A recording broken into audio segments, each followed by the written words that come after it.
50 वर्षापासून पहिल्यांदाच कडा नदीला इतका मोठ्या प्रमाणात पूर आलेला आहे।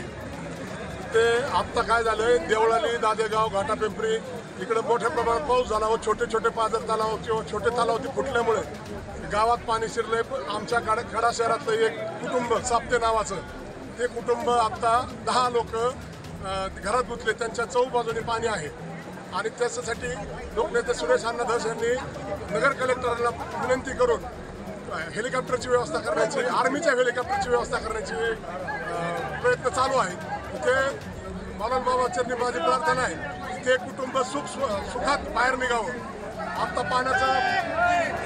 पाण्याचा स्रोत एकदम वाढत आहे।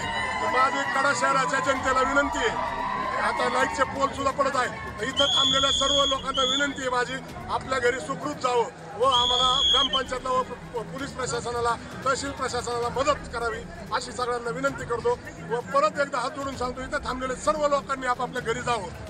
आव्हान एवढंच करणार आहे, आम्हाला जी आता तात्काळ मदत लागते तर ती मिळावी। तहसीलदार मॅडमनी येऊन गेल्यात आणि त्यांचे तलाठी वगैरे सगळे, आमचे ग्रामसेवक, आमची ग्रामपंचायतची सर्व टीम, ग्रामपंचायत उपसरपंच, मी व सर्व सदस्य आणि गावातली सर्व तरुण मंडळी सर्वांनीच मदत करत आहे सर्वांना। सरासरी किती तलाव फुटलेले तालुक्यात? 2 तलाव फुटले, तालुक्यातले नाही, एक पाथर्डीतला फुटला आणि एक आपल्या तालुक्यातला फुटला।